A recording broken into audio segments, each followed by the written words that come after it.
guys, what's up? Today we are going to be doing the NBA team rankings part 1 for the 2019-2020 season. This is kind of a preview for the power rankings, but this is what we're going to be doing. Hope you enjoy it, and before we get into the video, don't dislike it because we don't agree. I'm just saying what I think.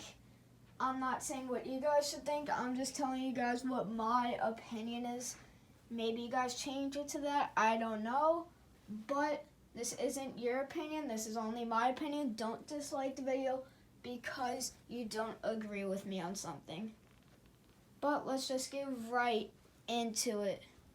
I have the Atlanta Hawks as a borderline playoff team, and I really have a lot of hope in them. Now, in a few years, I'm thinking title contenders all the way. This team is going to be insane, but we're talking about right now. And right now, the team is just way too young. Trae Young, second year. John Collins, really young player.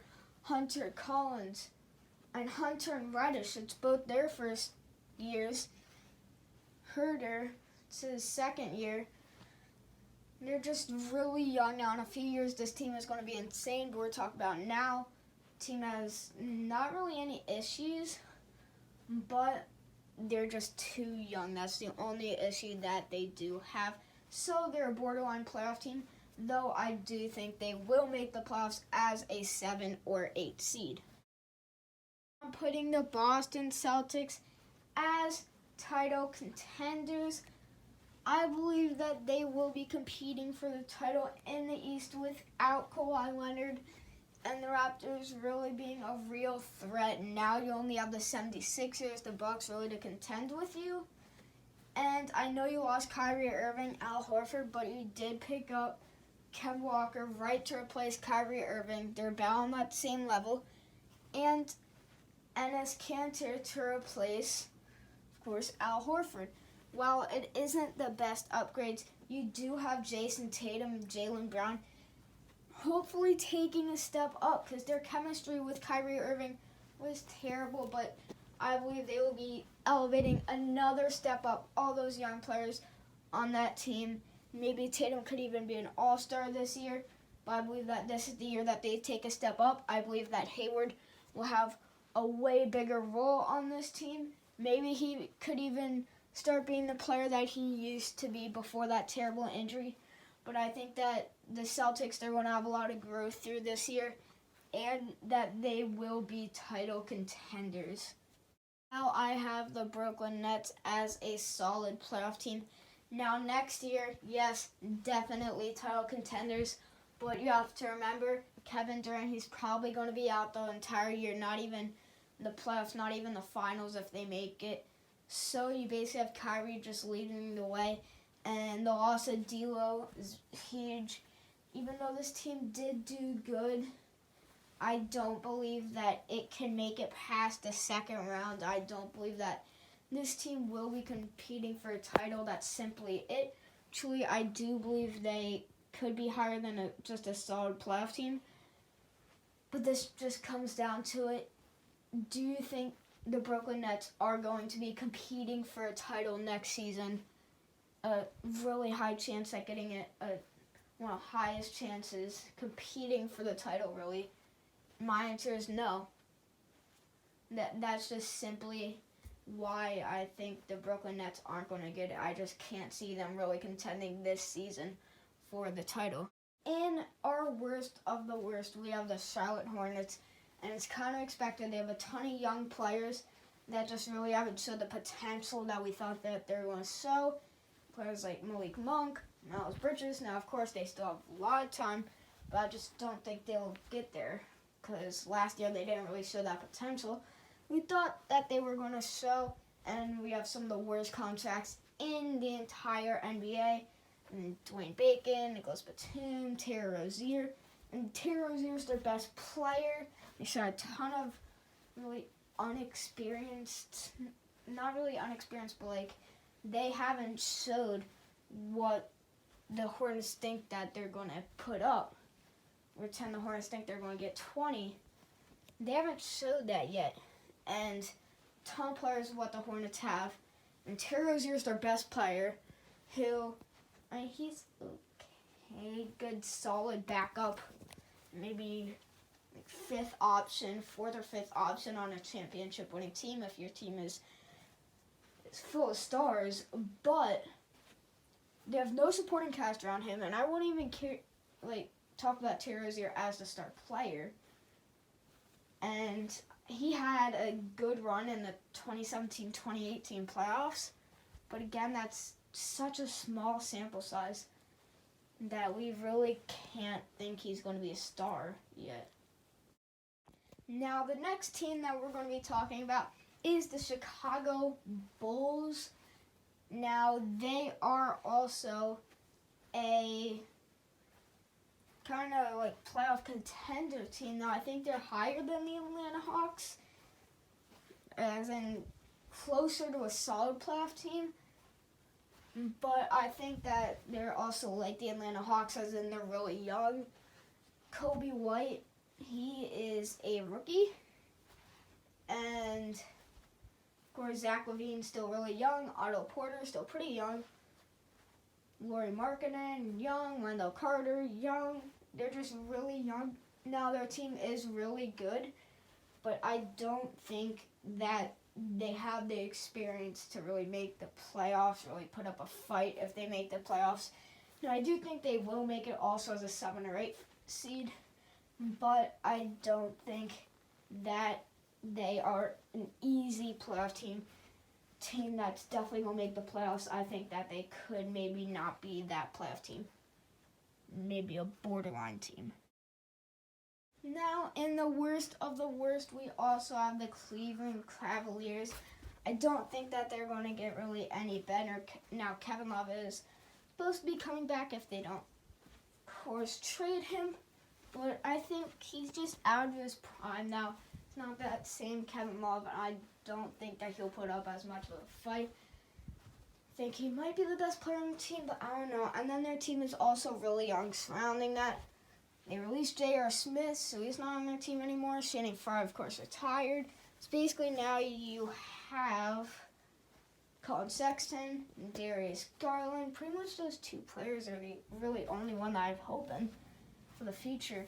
But it's a 2-point guard lineup. I really don't like that pick in Darius Garland. I think it's kind of too close to a player. I think that they're both point guards that I don't know how it's going to fit, but if it works out, it's going to be great. They're both two very talented point guards. I'm going to say that, but I just don't know how the fit is, and their team really isn't that good. So I expect them to try and get another good pick in the draft. Now the third team that we have in the playoff contender team is the Dallas Mavericks. You might think, no, this team isn't a playoff contender, especially in the West.